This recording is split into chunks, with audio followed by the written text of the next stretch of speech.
You're listening to the LA Football Podcast.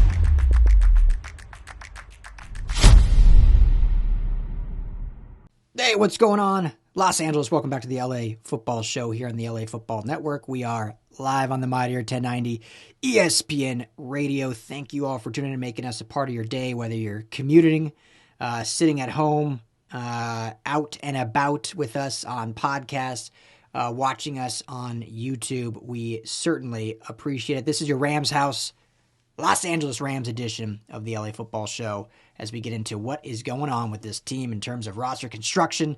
As you can tell, if you're watching, you see only my ugly mug. My great co-host Jamal Madney is out today. He'll be back next week, so you're stuck with me by myself for the next 20 minutes or so. But we'll make it fun, we'll make it interesting, and hopefully you will learn something today, or at least have a break of the madness and just get to listen to some me blabber about Rams football, which is always fun. So, show is always brought to you by our friends at BetOnline. Head to betonline.ag today. Use our promo code BELIEVE. That's BLEAV. Gets you a 50% welcome bonus on your first deposit. So if you have not been betting yet, if you have not used BetOnline yet, which we're, 400 and whatever, 60 episodes into this thing, and we've been partnered with BetOnline for quite some time. So I don't know what you're doing. But head to betonline.ag now. Deposit $25. You're going to get, I'm terrible at math, what is that? $12.50 free. Deposit $50, get $25 for free. It's free money to play with. You can bet on March Madness, the draft's coming up, NBA, NHL playoffs, baseball, whatever you want. They got tons of stuff there. BetOnline.ag, promo code BELIEVE. Tell them Ryan from the LA Football Network sent you. So, our Rams, first of all, happy Friday. Beautiful sunshine. I came out, if you could tell if you're watching, it looks like I'm in a coffin. I'm out at my office area down in Old Town Pasadena in like a little phone booth recording. And so it's a, little small workspace, but it's nice to get out of the house. And I took the train down here, and it's just beautiful sunshine, It's been so rainy. So rainy. If you're on radio, I know I talked about it last segment, but if you're just listening for podcasts for Rams content, I feel like we need to get a tax rebate for all this rain. Right? I think California somehow taxes our weather. I just have a feeling they tax everything. Somehow there's something in there where we're getting taxed for the nice weather. We can't have anything for free here, right? Got to pay for everything. Well, I feel like we deserve a rebate next year. Some sort of refund, some tax break, write-off, whatever you want to call it. Because all this rain, we don't live in LA for rain. I'd move to Seattle if I wanted that. Anyway, good to have the sunshine back. Supposedly it's going to rain again next week. We'll see. But for now, we got the sun and hopefully have a beautiful weekend. It's my daughter's birthday next weekend. So I need sunshine. Need the rain to take a break so we can actually, we'll enjoy it regardless. But so we can be outside and enjoy it. And obviously my wife's put in a lot of work prepping and planning. God bless her soul for doing all that. The jumper, he's got cake, and, I'm like, love my baby girl. She's turning 3. We don't need to go crazy here, but that's what she's doing. So anyway, need some sunshine for that. So, but hopefully you guys all can enjoy it. Maybe hit a rooftop bar in LA tonight. There's this new, I saw, and don't worry, we're going to get to Rams talk here in just a minute, but I saw, I can't remember if it was like LA Eater or Time Out, one of those magazines that features, spots in LA to go to, or really anywhere, but they have like an LA section. And there's a new hotel opening in LA. I'm sure you've seen the building if you ever drive by downtown, drive by Crypto, called Moxie, which is this new high-rise building. I think a lot of it will be a hotel. I'm sure there'll be other stuff in there because it's a large, obviously, building. But I saw that they're opening on one of the floors by the Houston brothers, a different, I think it's like an 8 is what it said, like an 8-stage experience on this entire level of this hotel. So there's a rooftop bar, there's a cocktail lounge, there's a restaurant, there's all these different things with different food. It looks super cool. So anyway, that doesn't open, I think, till later in April. But hopefully you can enjoy the sunshine and go out to one of the other great rooftop bars in LA or Hollywood or anywhere out there. So anyway, let's get into some Rams talk. I know there's a lot of Let me ask you this, and I'd love to hear from you guys. Hit me up on Twitter at Ryan Darrett LAFB. I know I'm not doing this live. We're just so you guys know, we're going to start doing this show live every week because I love being able to see the comments come in, the questions, and we can just talk to you kind of not necessarily face to face, but in real time. But if you're listening now, watching now, whatever, I would love to hear from you still. So you can hit me up on Twitter at Ryan Darrett LAFB. You can text us. Text RamsHouse to 31032. I see all those messages. I handle it, so I will respond to you. So I want to know your level of concern with the Rams. Now, I think just judging from Twitter, but also talking to Rams fans here in LA, you have kind of two facets. You have one side that is perplexed, flabbergasted, however you want to say about what they're doing, that they've wasted so much talent that they traded so much for in years past.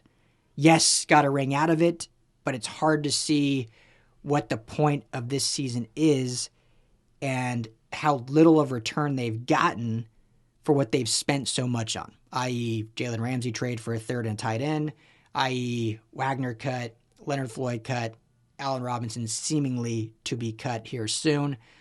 And so I think that's one facet. Just like, I don't know what's going on. Like, we can't get a win. Everyone's leaving. We've re-signed Coleman Shelton, and that's it. David Edwards is gone, signed with Buffalo. Nick Scott gone, signed with Cleveland. Taylor Rapp's probably gone. Everyone, mass exodus, gone. Basically, you have Kupp, Stafford, and Donald. It's all that's left. So there's that side. And then I've seen the other side that kind of agrees with that as well. I mean, how can you not? That's what's actually happening in real time. But sees the big picture. And this is kind of where I lie. Is, the Rams did all this, kicking the can down the line for the 2021 season. It worked. They got their Super Bowl. If they were to kick the can again, which they could have done. I mean, there's definitely restructures they could have done this offseason, which could have gotten them upwards of 60, 70 million. Could have retained all their guys and even maybe gone and got some other big names. But all that does, and what people, I'm not saying don't understand, but what people need to understand is restructures, essentially, some of that money can be converted to certain cash things. So there are ways to kind of get out of it in that. But a lot of it is you're just pushing it down the line, right? You're just pushing the cap hit further. So, for example, and I'm making this up, but let's say Stafford's cap hit this year is $20 million, which I believe it actually is. Let's say this year's $20 million, next year's $20 million, and the final year's $20 million. We'll just use easy numbers, $320. If they restructure this year and are somehow able to bring that down to $8 million, well, typically a normal restructure, that $12 million is then just going to get that $12 million they save this year will just get pushed, whether it's over the other 2 years, so then it turns into 26 and 26, or if it turns into 20 and then 32, however it may be. And if you do that with multiple players, then you're just pushing that further down. So there's the thought of, well, they could have done that, gone all in this one more year, and then done this fire sale, next year or the year after. The problem with that is, and this is what I think why the Rams are doing this, if they didn't win it all this year, then you really set yourself up for a full rebuild, and it would have taken a lot longer. So let's say this year they do that. They bring everyone back that they had. They maybe go get one or two big name guys if they could afford them, which again, on this market, there was a few at certain positions, but there wasn't like this huge amount of like crazy free agency, big name guys. So let's say they do all that. They'd lose in the first round of the playoffs. Well, then they're really up a creek because then the next year they're like, okay, we got Stafford's going to be 36 or 37. Donald's, who knows how long he's going to be around. So now we have to do what they actually did, but we don't have a high draft pick, yada, yada, yada. It's going to take us 2 to 3 to 4 years longer to get back to that point, to get back to competitiveness. Whereas by doing it this year, you can stay competitive. I truly believe they can be competitive this year with just that core. Jamal and I have talked about it a bunch, but with Stafford, Kupp, and Donald, with McVay committed and at the helm, with how bad the NFC is, I still think truly they can be competitive this year. I don't think they're in any spot to win a Super Bowl. Now you never know if teams can go on runs, But I truly believe they can be competitive. And competitive might be 9-8, might be 8-9, but at least they'll be competitive and clawing in games, and we'll get to see a lot of the young players, what they mean. So by doing it this year, you can be competitive, and then next year you're set up to get right back after it, right? You have, I think now, just based on the dues they've cut or whatnot, they have 60 to 70 million in cap space going into 2024. So all of these, Wagner, Ramsey, Floyd, soon to be Robinson, are really setting them up nicely for 2024. And I know a lot of people are like, oh, this year's going to be so bad, maybe we'll get Caleb Williams. And, if it doesn't pan out and they aren't competitive, well, then heck yeah, absolutely. It would be great to get Caleb Williams. I don't think that'll happen just because of how bad the NFC is and how competitive these players are and how competitive Sean McVay is. They're not just here to turn it in. But by doing it this season, they're setting themselves up to really have a great window, 2024, 2025, 2026. And so that is, I think, the true plan. I think it's a good plan. When you did what they did over the last 5 years, eventually something had to give. You can't sustain that level of restructure and cap fluidity forever. Eventually, you're going to have to, the bill's going to come, and it did. And I think it was smart for them to take care of that bill now instead of pushing it off again. Because let's be honest. Let's be really honest with ourselves. As good as Jalen Ramsey is, still probably a top-end corner. I don't believe he's the best in football anymore, but still, still top 10, maybe even still top 5, so still very good. And obviously leaves a gaping hole on the back end for the Rams. But let's be honest. With him, with Wagner, look at it like this. Essentially, because they weren't really going to be able to go get, unless they did these crazy restructures, it would have been essentially the same team as last year, just healthy. Is that team, do you truly believe, good enough to go up against the likes of the Niners? The AFC, they probably not any of the AFC, Bills, Chiefs, even the Chargers, the Jaguars now, all these guys. But theoretically, you wouldn't see them till the Super Bowl. So the true question is, the way the roster was constructed, if they did all those restructures to essentially, again, the restructures would have just been enough to basically bring everyone back. Maybe go get one other guy. But most likely it would have just been okay, we're restructuring everything so we can bring back all these guys. The Nick Scotts, the Taylor Rapps, the yada yada. Was that team, in your eyes, good enough to get to the Super Bowl in the NFC? Maybe, again, because of how bad the NFC is. You have Philly. You have Dallas. The Giants are improving. The Vikings are improving. The Niners, obviously, if they figure out quarterback, are probably the best team in the NFC. But they have questions mark at the most important position in football. So, they could have. I think this shows that they didn't even themselves believe that. With this roster, they didn't think they could get to the dance. Because otherwise, they would have done it. If they truly believed, hey, with how we're constructed, this team can win another Super Bowl, and then maybe we have 3 dark years. But if we can win 2 out of 3, I think anyone would take that. But I think this signifies they didn't believe that this roster could get that done. So, offload, reset, remodel, retool, and get really after it 2024, 25, 26. So that's where they're at. Now, I know everyone's wondering, as it sits right now, according to Over the Cap, nearly $12 million in cap space, but they have 11 draft picks. All late, obviously. First pick is, pick 36 in the second. But seemingly most of that will have to go towards draft picks. They're probably, I'm not one of those people that likes to make spreadsheets and really get nitty gritty in the cap. I apologize. I know there's others out there that do, but just estimating of that, again, it's a little under 12, but we'll just call it 12. Of that 12, I'm guessing 9 for sure they'll need for draft picks. So that leaves them 2.5 to 3 to maybe do a signing. Now, Brian Allen just restructured. I'm not sure if that is reflected in that 12, because I believe that restructure saved them about $3 million. So if it's included in there, then there you go. If not, then they might be up to 15. But either way, you would maybe have enough for to add one, maybe two budget players. But in reality, most likely they're thinking we need to just save this for, in-season stuff. Like you want to have a little wiggle room in season in case stuff like last year happens with catastrophic injuries. You have to go out and guys. And again, if they start off a little hot and, have a little rhythm and the offense is going and the defense is, holding teams to 25 points and the offense all of a sudden is potent, you never know. So, because if you look at the way this is constructed, guys, the defense, it's a lot to be desired. Let me just read you the potential starting defensive roster. Jonah Williams, Bobby Brown, Aaron Donald on the line. Keira Thomas and Ernest Jones, let's go Ernest Jones and Christian Noteboom as your two inside linebackers. Jones is great.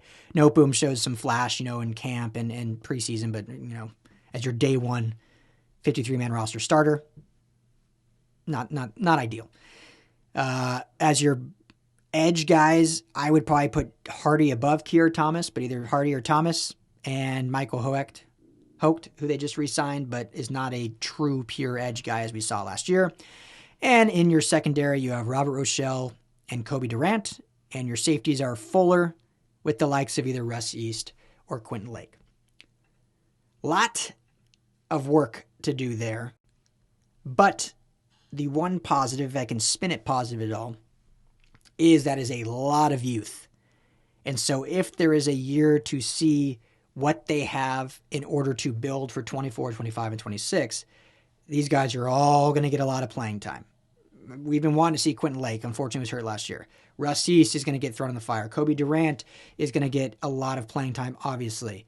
Derion Kendrick, another young guy that flashed here and there, obviously made some mistakes. Robert Rochelle, who was, off the charts athletic, but just so raw, now is going to be full-time starter. I know he played a lot last year anyway.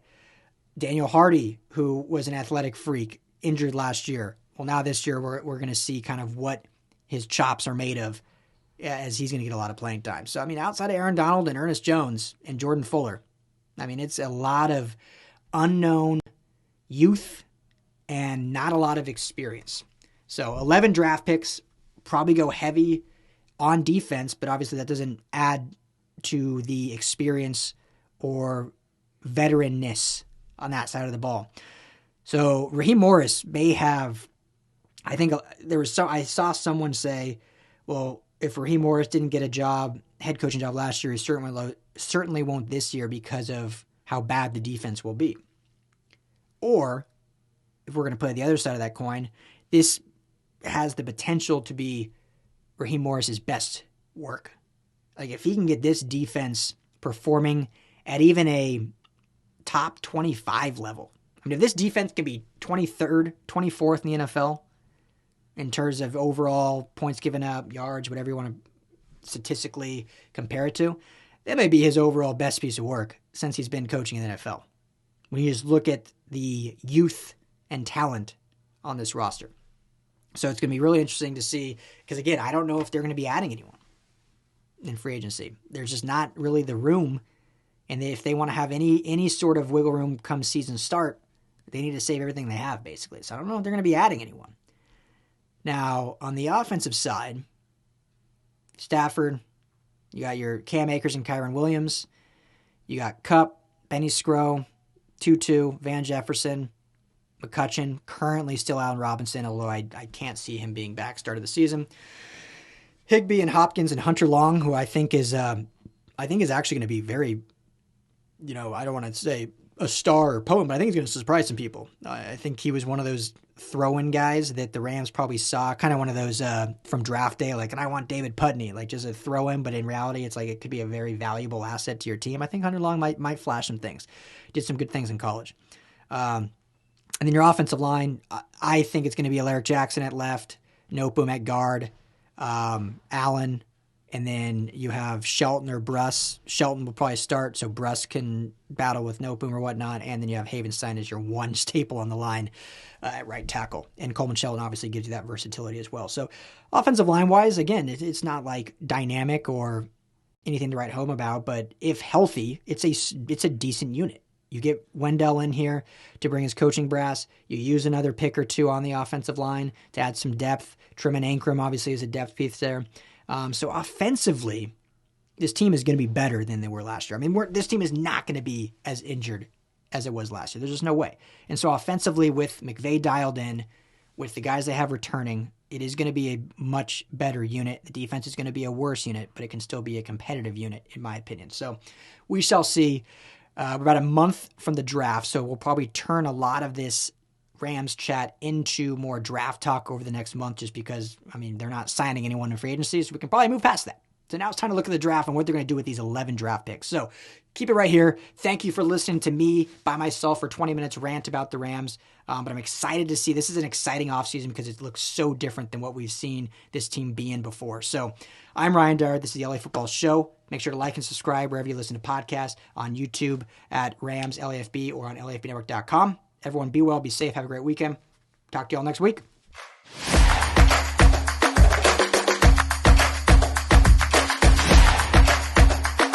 You're listening to the LA Football Podcast.